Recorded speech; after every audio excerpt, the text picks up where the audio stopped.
नमस्कार दोस्तों, मैं भगवाना राम। आज हम एक नया टॉपिक लेकर आए हैं, राजभाषा।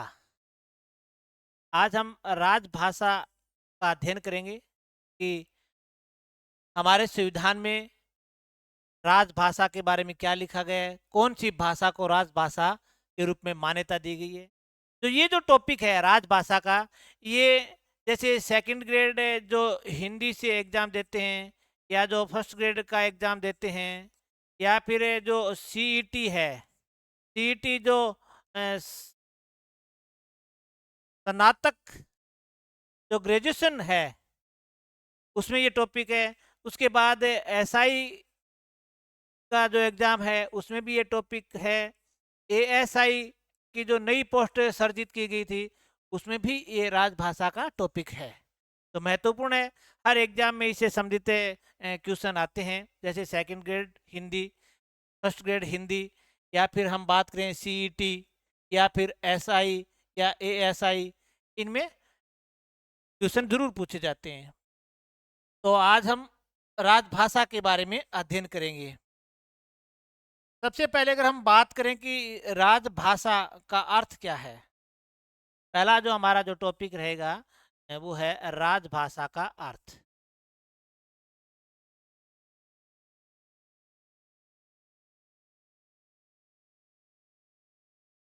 राजभाषा का अर्थ कि राजभाषा किसे कहते हैं, ये सबसे महत्वपूर्ण बात कि राजभाषा किसे कहते हैं। किसी राज्य अथवा सरकार के राजकाज की भाषा को राजभाषा कहते हैं। तो ये एक सामान्य परिभाषा है। किसी राज्य अथवा सरकार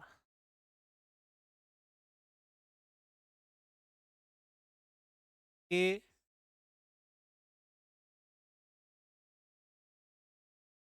राजकाज की भाषा को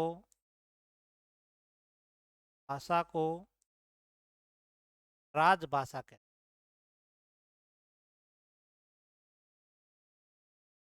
राजभाषा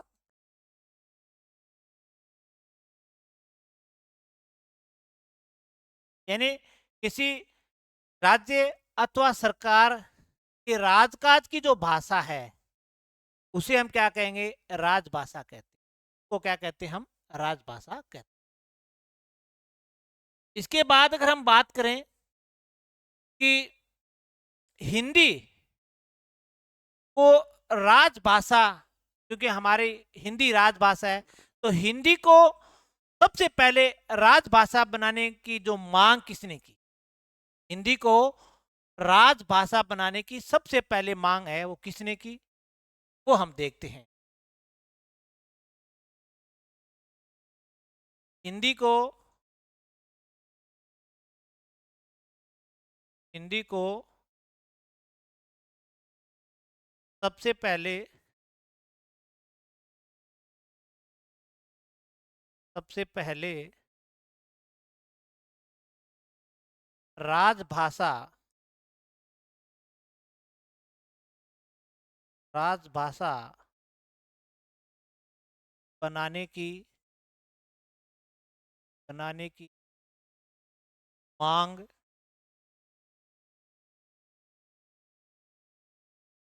14 सितंबर 1950 ईस्वी को श्री गोपाल स्वामी गोपाल स्वामी अयंगर ने की थी।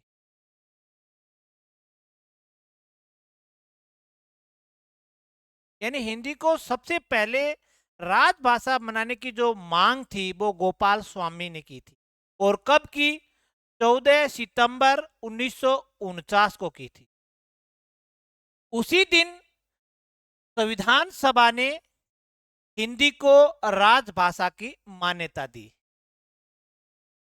इसी दिन संविधान सभा ने संविधान सभा ने मांग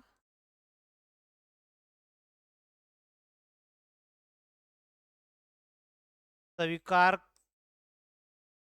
करके करके हिंदी को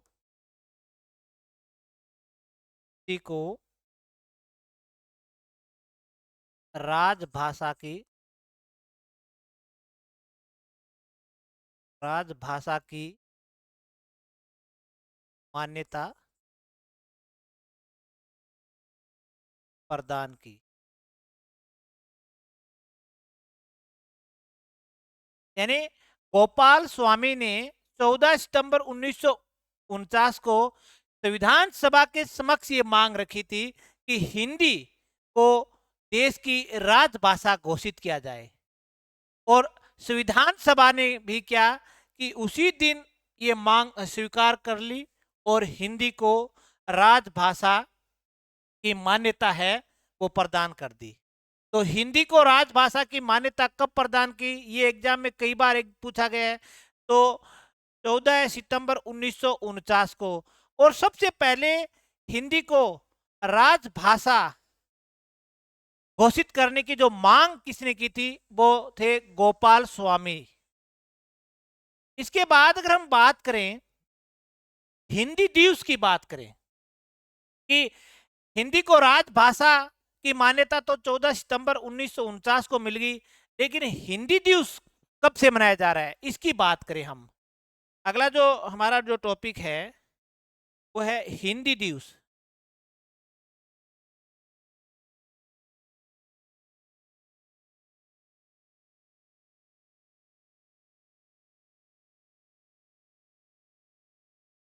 यानी प्रतिवर्ष 14 सितंबर को हिंदी दिवस मनाने की जो सबसे पहले मांग है वो राष्ट्रीय हिंदी प्रचार समिति वर्धा ने की थी। राष्ट्रीय हिंदी प्रचार जो समिति वर्धा ने की थी कि राष्ट्रीय हिंदी प्रचार समिति वर्धा ने सबसे पहले ये मांग की कि प्रति वर्ष 14 सितंबर को हिंदी दिवस मनाया जाए।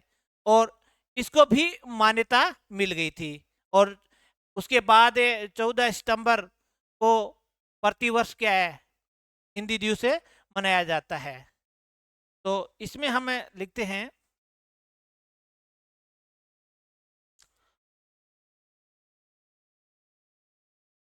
14 सितंबर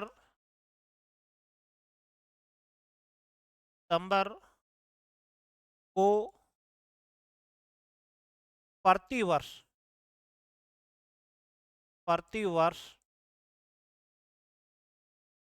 हिंदी दिवस मनाने की मनाने की मनाने की मांग सबसे पहले सबसे पहले राष्ट्रीय राष्ट्रीय हिंदी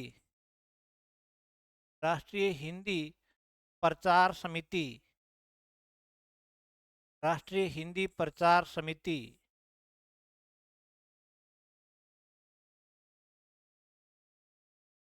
वर्धा ने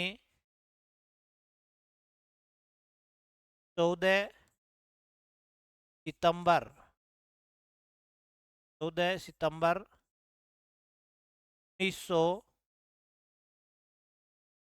ईस्वी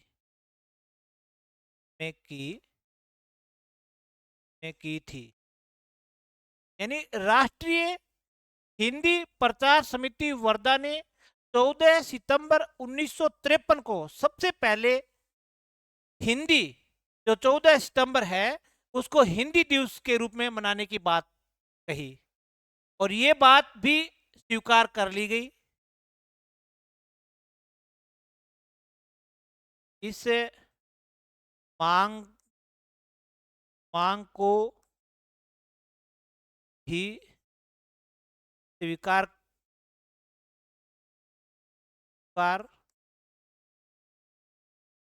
कर लिया गया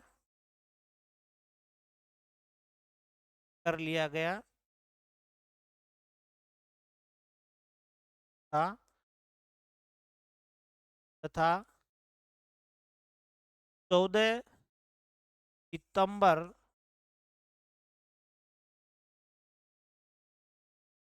1953 ईस्वी को प्रथम हिंदी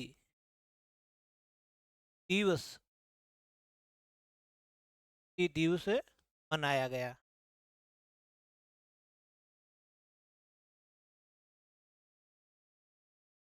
तो सबसे पहले हिंदी दिवस कब मनाया गया था? 14 सितंबर 1953 को भारत में पहली बार हिंदी दिवस मनाया गया। और हिंदी दिवस मनाने की जो सबसे पहले मांग किसने की थी? वो मांग की थी राष्ट्रीय हिंदी प्रचार समिति वर्धा ने सबसे पहले ये मांग की कि प्रति वर्ष 14 सितंबर को हिंदी दिवस मनाया जाए। और ये मांग उन्होंने कब की थी? कि 14 सितंबर 1953 को की और इस मांग को भी स्वीकार कर लिया गया और 14 सितंबर 1953 ईस्वी से या 14 सितंबर 1953 ईस्वी को पहली बार हिंदी दिवस मनाया गया और उसके बाद आज तक 14 सितंबर को हम हिंदी दिवस मनाते आ रहे हैं।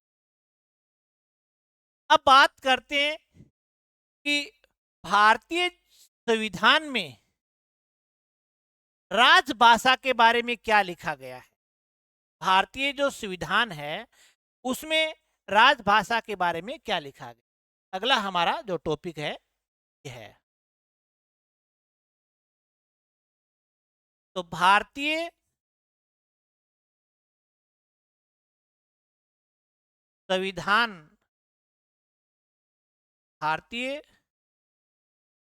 संविधान की अनुसूची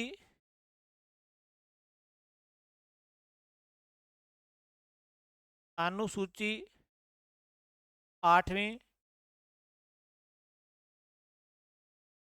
तथा अनुच्छेद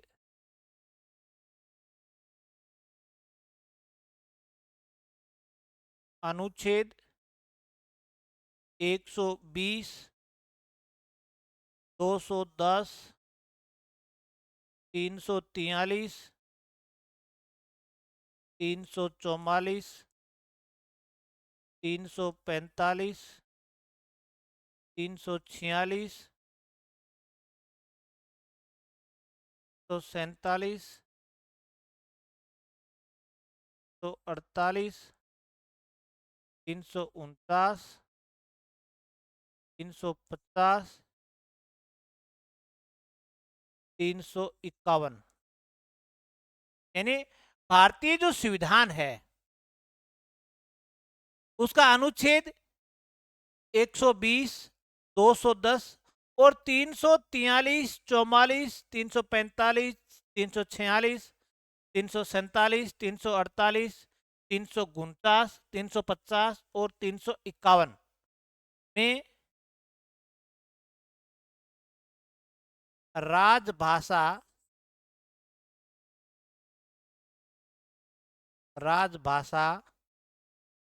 का उल्लेख किया गया है।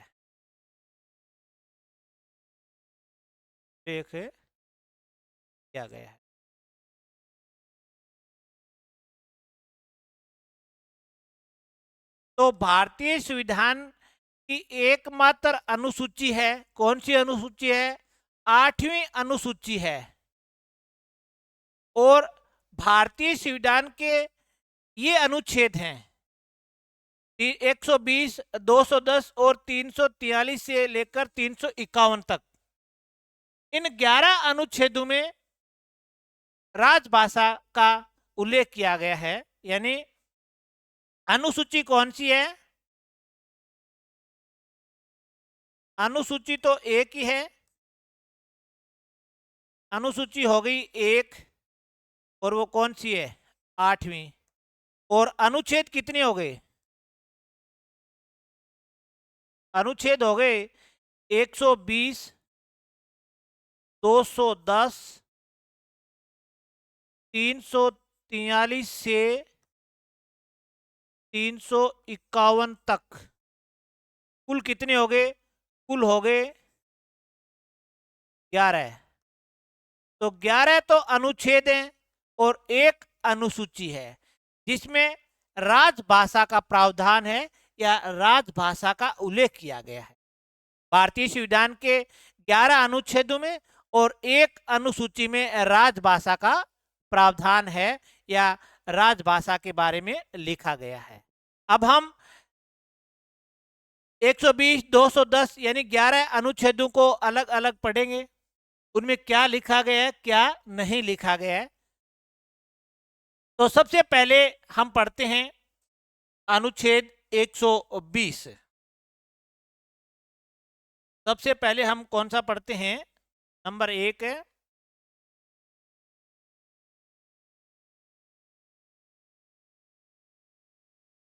अनुच्छेद 120 और भाग कौन सा है? ये भी महत्वपूर्ण है, भाग 5। भाग कौन सा है? 5 नंबर भाग है। और अनुच्छेद 120, अनुच्छेद 120 में क्या है कि इस अनुच्छेद में संसद में प्रयुक्त होने वाली भाषा का प्रावधान है। तो हम बात कर सकते हैं कि 120 में कौन सी भाषा का प्रावधान किया गया है? 120 में संसद में जो प्रयुक्त होने वाली जो भाषा है उसका प्रावधान किया गया है। 120 में कौन सी संसद में जो प्रयुक्त होने वाली भाषा है? इस अनुच्छेद में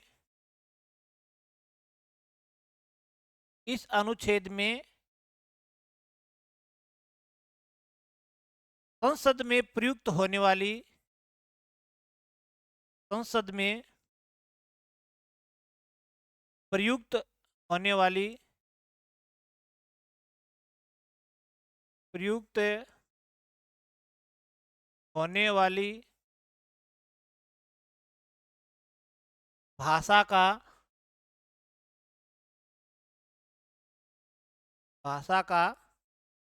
प्रावधान किया गया है।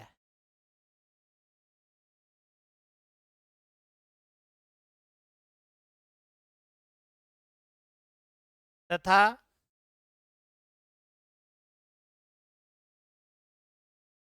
इस अनुच्छेद में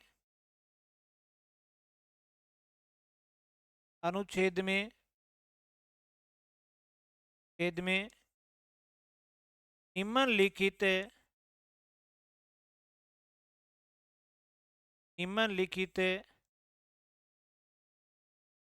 के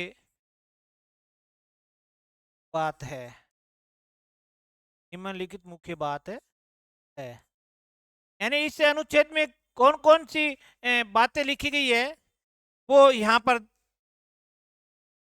दिखाया गया है कि अनुच्छेद जो 120 है और भाग 5 है, इसमें क्या है कि संसद में प्रयुक्त होने वाली भाषा का प्रावधान है कि संसद लोकसभा है, राज्यसभा है, उसमें कौन सी भाषा का प्रयोग किया जा सकता है, इसके बारे में लिखा गया है। और अब इस अनुच्छेद में की जो मुख्य क्या बातें हैं वो हम देखते हैं कि मुख्य कौन कौन सी बातें हैं। पहली बात यह है कि संसद का प्रत्येक सदस्य अपने विचार है वो हिंदी भाषा में प्रस्तुत करेगा। पहला जो प्रावधान है इसका वो ये है कि संसद का संसद का प्रत्येक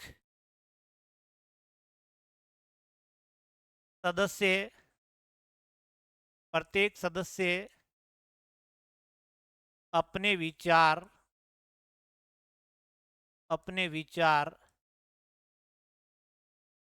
हिंदी भाषा में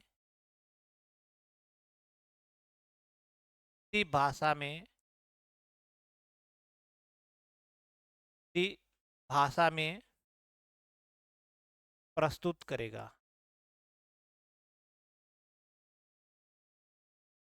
पहला प्रावधान 120 में यही है कि संसद का, चाहे वो लोकसभा का सदस्य हो और चाहे वो राज्यसभा का सदस्य हो, संसद का प्रत्येक सदस्य अपने विचार है वो हिंदी भाषा में प्रस्तुत करेगा।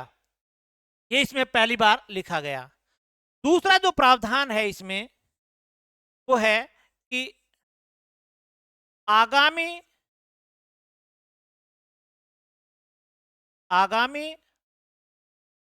15 वर्षों यानी 15 वर्ष 1950 में संविधान लागू हुआ, 1965 ईस्वी, यानी आगामी 15 वर्षों तक अंग्रेजी भाषा की छूट रहेगी। अंग्रेजी भाषा की छूट रहेगी।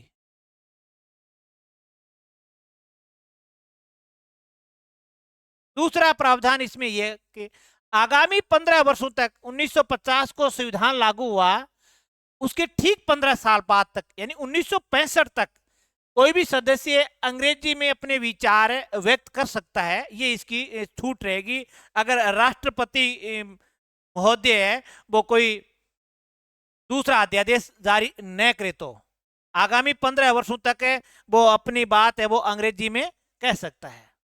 ये उसमें प्रावधान था। तीसरा उसमें जो प्रावधान था वो ये था, यदि लोकसभा अध्यक्ष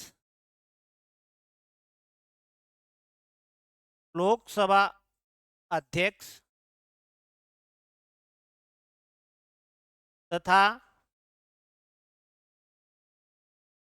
राज्यसभा,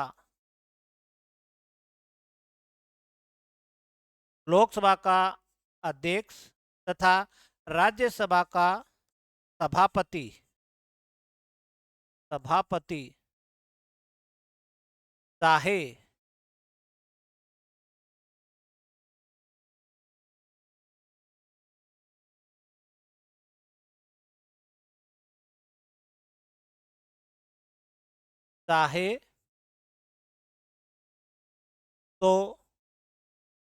चाहे तो किसी भी सदस्य को अपनी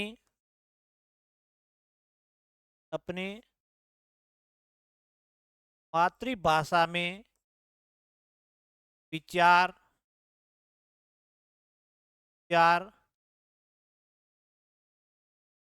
प्रस्तुत करने की छूट दे सकता है।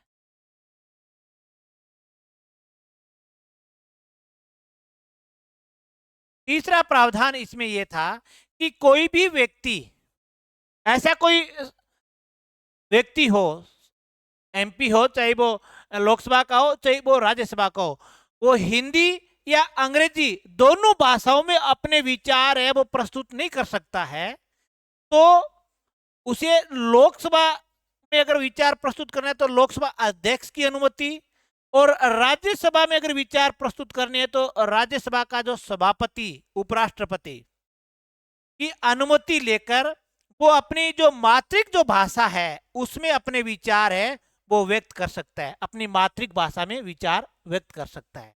तो ये 120 भाग 5 जो अनुच्छेद 120 भाग 5 में किसका प्रावधान था कि संसद में प्रयुक्त होने वाली भाषा, और संसद में प्रयुक्त होने वाली भाषा के बारे में 3 बातें मुख्य रूप से लिखेगी कि संसद का प्रत्येक सदस्य अपने विचार हिंदी भाषा में प्रस्तुत करेगा। दूसरी, आगामी 15 वर्षों तक यानी 1965 ईस्वी तक अंग्रेजी भाषा की छूट रहेगी। यदि लोकसभा का अध्यक्ष तथा राज्यसभा का सभापति चाहे तो किसी सदस्य को किसी भी सदस्य को अपनी मातृभाषा में विचार प्रस्तुत करने की छूट दे सकता है। ये 3 प्रावधान थे। इसके बाद अगर हम बात करें, अगला जो अनुच्छेद है हमारा, अनुच्छेद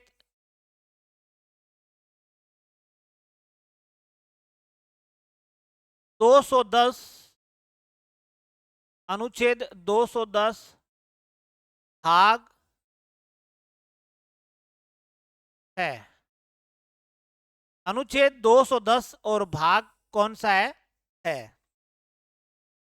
इसमें क्या है?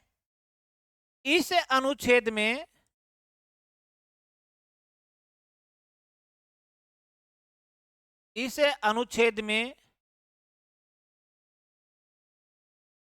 अनुच्छेद में विधान मंडलों में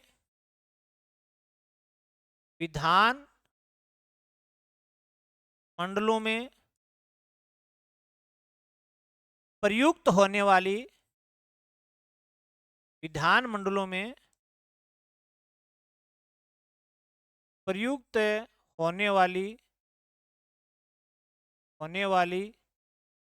भाषा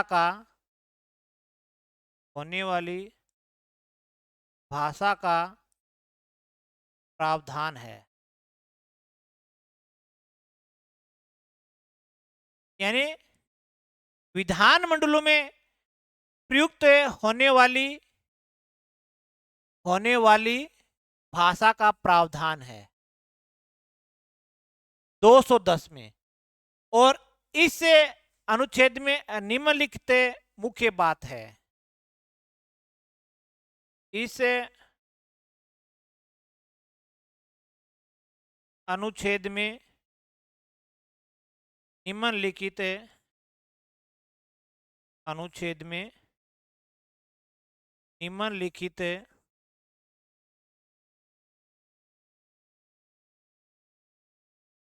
मुख्य बात है। यानी इस अनुच्छेद में कौन कौन सी बातें लिखी गई है मुख्य रूप से, वो हम देखते हैं। 210 और जो विधान मंडलों में क्या है कि भाषा से संबंधित है। तो इसमें पहला जो पॉइंट लिखा गया था वो ये है कि विधानमंडल का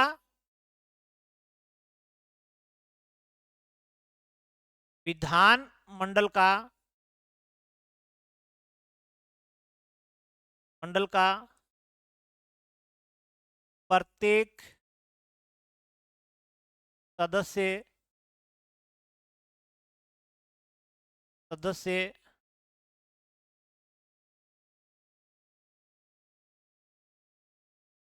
विधानमंडल का प्रत्येक सदस्य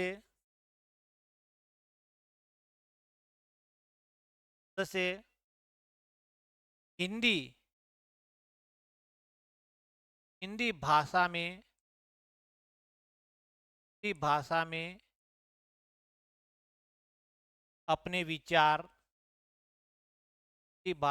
अपने विचार प्रस्तुत।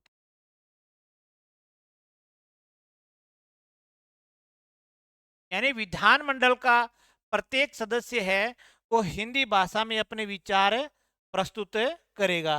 इसमें ये लिखा गया, अच्छा, संसद का प्रत्येक सदस्य, यानी विधानमंडल, विधानमंडल भी जैसे विधानसभा हो चाहे विधान परिषद हो, कई राज्यों में विधानसभा है और कई राज्यों में विधानसभा और विधान परिषद दोनों है, दोनों सदन है। तो विधानमंडल का प्रत्येक सदस्य हिंदी भाषा में अपने विचार है वो प्रस्तुत करेगा। दूसरी जो बात इसमें लिखी गई है वो है कि आगामी 15 वर्षों तक, आगामी 15 वर्षों तक, 15 वर्ष कब है, 1965 ईस्वी तक,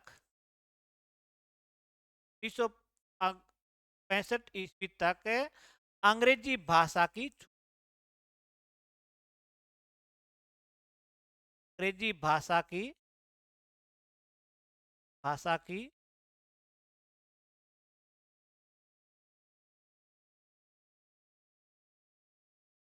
आगामी 15 वर्षों तक यानी 1965 तक कोई व्यक्ति अपने विचार हिंदी भाषा में प्रस्तुत नहीं कर सकता है और उसे ठीक तरीके से अंग्रेजी भाषा आती है तो वो अपने विचार है वो अंग्रेजी भाषा में व्यक्त कर सकता है। ये 15 सालों तक प्रावधान किया गया था और इसमें यह भी लिखा गया था कि आगामी अगर ये कालावधि बढ़ाई जाएगी तो इसके लिए अलग से कुछ नियमावली जारी की जाएगी। अगर उसे 15 वर्ष से पहले हटाना पड़ेगा तो उसके लिए अलग से राष्ट्रपति महोदय है या संविधान में कुछ अलग से संशोधन किया जाएगा। लेकिन आज तक ये अंग्रेजी का जो प्रावधान है वो बढ़ता जा रहा है। तीसरी जो इसमें जो बात लिखी गई थी वो ये थी, यदि विधानसभा का अध्यक्ष, विधानसभा का अध्यक्ष तथा विधान परिषद, विधान परिषद का सभापति, क्योंकि कई राज्यों में विधान परिषद भी है, इन भारत के 6-7 राज्यों में विधान परिषद और विधानसभा दोनों है और ज्यादातर राज्यों में क्या है, विधानसभा है। तो विधानसभा का अध्यक्ष तथा विधान परिषद का सभापति चाहे तो किसी भी सदस्य को, किसी भी सदस्य को, सदस्य को अपनी अपनी मातृभाषा में विचार प्रस्तुत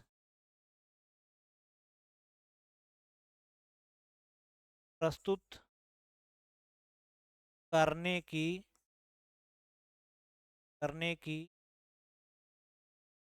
छूट दे सकते।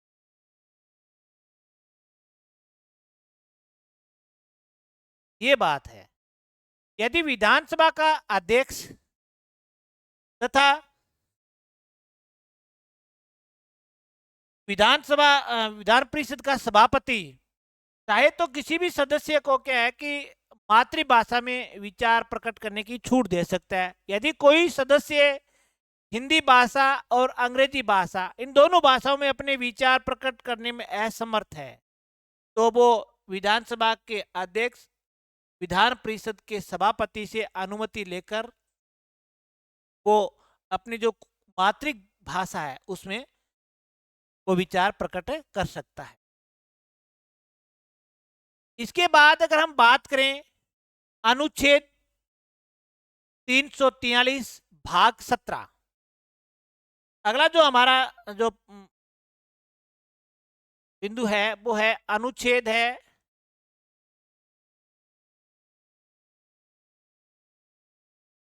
अनुच्छेद 343 और भाग 17। इसमें क्या प्रावधान है, अनुच्छेद 343 और भाग 17, इसमें राजभाषा से संबंधित प्रावधान किया गया है। इसमें किसका प्रावधान किया गया है? इस अनुच्छेद में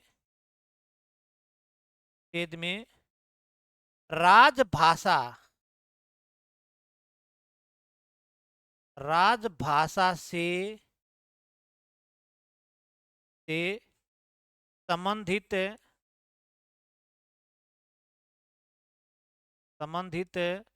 प्रावधान किया गया है।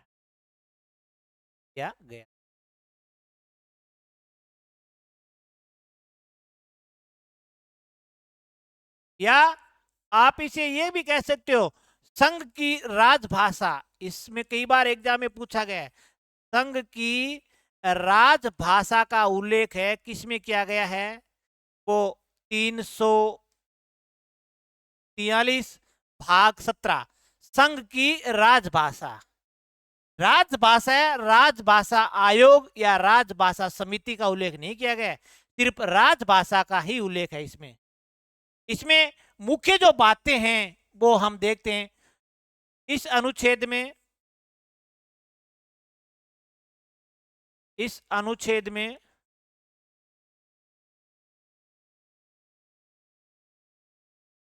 अनुच्छेद में निम्नलिखित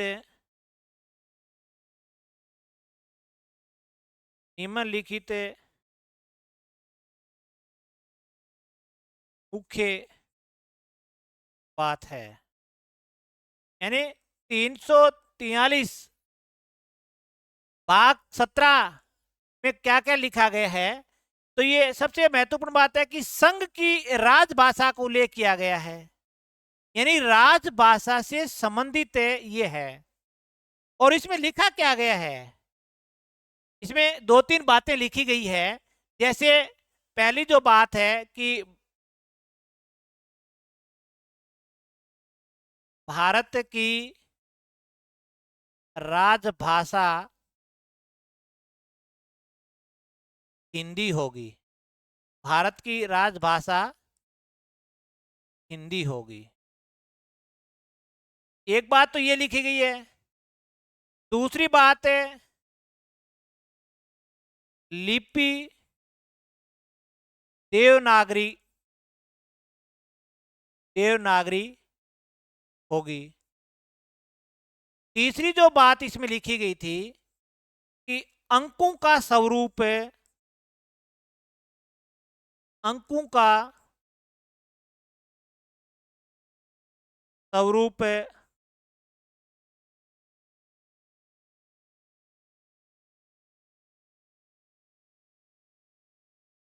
अंतरराष्ट्रीय, अंकों का स्वरूप अंतरराष्ट्रीय मानक रूप होगा।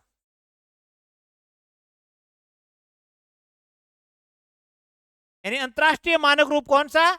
1, 2, 3, 4, 5 ये होगा। ये नहीं होगा जो देवनागरिक लिपि में जो अंक है ना, देवनागरिक लिपि में हम लिखते हैं ना, जैसे 1, 2, 3, 4, 5, 6 ये है ना, ये इसमें नहीं होगा। अगर ये गलत है, अंकों का स्वरूप है वो अंतरराष्ट्रीय होगा। ये शब्द दो देशों के बीच जब कोई बात होती है तब हम इस अंतरराष्ट्रीय का प्रयोग करते हैं।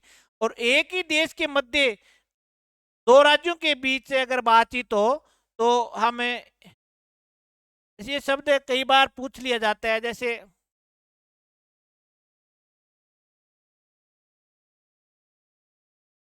अंतरराष्ट्रीय और